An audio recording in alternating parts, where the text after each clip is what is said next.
$850. That's what I paid for a villa with a pool in a city where the sunset looks fake. And no, this isn't Bali. In the next few minutes, I'm ranking Indonesia's best places to live for foreigners in 2026. Some will make you book a flight tonight.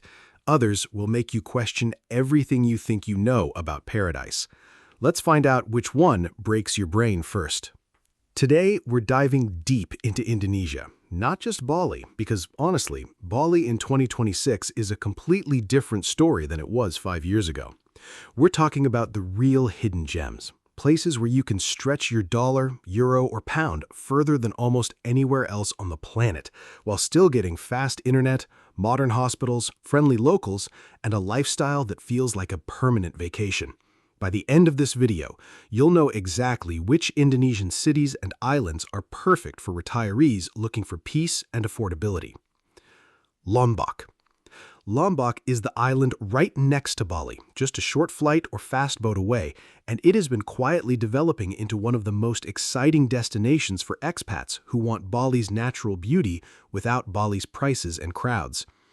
Gili, the original tourist hub of Lombok, offering a beautiful coastal strip with sunset views, a growing expat community, and rent prices significantly lower than Bali's hotspots, often $300 to $700 for a nice villa. For retirees specifically, Lombok offers something Bali increasingly struggles to provide: space, quiet, and a slower pace, while still being close enough to Bali for hospital visits, international flights, or shopping trips. The trade-off: Lombok's infrastructure, while improving rapidly, isn't quite at Bali's level yet. Internet can be less reliable in more remote areas, and English fluency among locals is generally lower outside tourist zones. But for those willing to embrace a bit more of an old-school expat experience, Lombok in 2026 offers incredible value and natural beauty. Yogyakarta. Jogja is consistently ranked as one of the best cities in Indonesia for affordability, culture, and quality of life, and it's massively underrated by foreigners who only think of Bali when they think of Indonesia. Here's why Jogja stands out. Cost of living is remarkably low. You can rent a comfortable, modern apartment or house for $150 to $400 per month. A full meal at a local restaurant might cost $1 to $2, and even Western-style cafes and restaurants are noticeably cheaper than Bali equivalents. The overall monthly budget for a comfortable life in Jogja, including rent, food, transportation, and some entertainment, typically falls between $500 and $900, making it one of the best value for money cities not just in Indonesia, but in all of Southeast Asia. Surabaya and East Java. Surabaya is Indonesia's second largest city, and while it doesn't get the same attention as Jakarta or Bali, it's becoming an increasingly attractive option for expats working in business, manufacturing, or those who want big city amenities at a fraction of Jakarta's cost and traffic levels. Surabaya offers excellent international hospitals, several international schools, modern shopping malls, and a well-developed expat infrastructure built around its status as a major business and shipping hub. The cost of living here sits comfortably between Jakarta and Jogja. You're looking at $700 to $1,200 per month for a comfortable apartment lifestyle in a nice area with access to amenities you'd expect in a major city, but without Jakarta's notorious traffic and pollution levels. North Sulawesi. This region is home to some of the best diving in the entire world, with Bunaken Marine Park offering incredible biodiversity that rivals or exceeds destinations charging triple the price elsewhere in Southeast Asia. Manado itself has decent infrastructure, an international airport with growing connections, hospitals, and a noticeably Christian-majority culture, which gives the region a slightly different cultural feel than much of Muslim-majority Indonesia, something some expats specifically seek out for personal comfort reasons. Cost of living here is very affordable, often in the $500 to $900 monthly range, and the smaller expat community means you'll integrate more closely with local life. This is ideal for retirees or remote workers who genuinely want immersion, incredible nature, and don't need a huge international community around them. Labuan Bajo and Flores. This is one of the fastest-growing destinations in Indonesia, and it's been getting major government investment as part of Indonesia's New Bali initiative.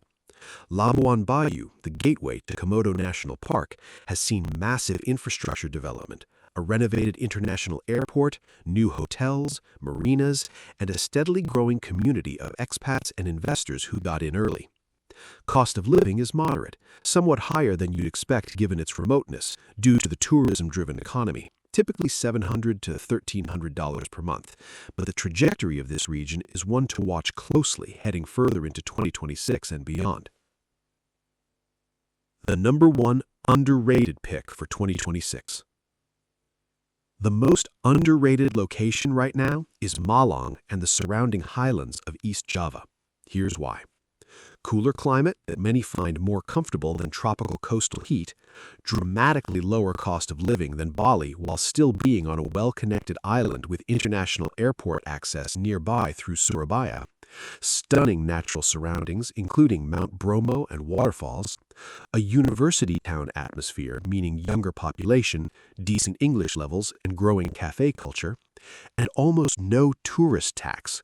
Prices remain genuinely local. For retirees seeking tranquility, remote workers wanting focus without distraction, and anyone wanting to experience a more real side of Indonesia while still having modern conveniences, Malang in 2026 is, in my opinion, one of the smartest moves you can make. The real talk. Who should and shouldn't move to Indonesia? I need to end with honesty, because I've seen too many people move to Indonesia with dreams and leave with debt and dengue. Move to Indonesia if you have stable remote income or a solid job offer, you're genuinely curious about Southeast Asian culture, you can handle heat, humidity, and occasional chaos, you're financially disciplined, cheap living doesn't mean free living, you have a plan for healthcare, visas, and emergencies, and you're willing to learn basic Indonesian. Do not move to Indonesia if you're running from problems, they'll follow you, plus mosquitoes. You expect Indonesia to be Bali everywhere, it's not. You need Western efficiency and punctuality. You have untreated health issues, tropical diseases are real. And you're not willing to adapt. Indonesia rewards flexibility, punishes rigidity. The success pattern. Every happy long-term expat I met had three things: stable income, language learning commitment, and local community involvement. They didn't live in expat bubbles. They learned to cook Indonesian food. They celebrated Lebaran with neighbors. They became part of the place, not observers of it. Miss any one of those, and the cheap rent isn't worth it.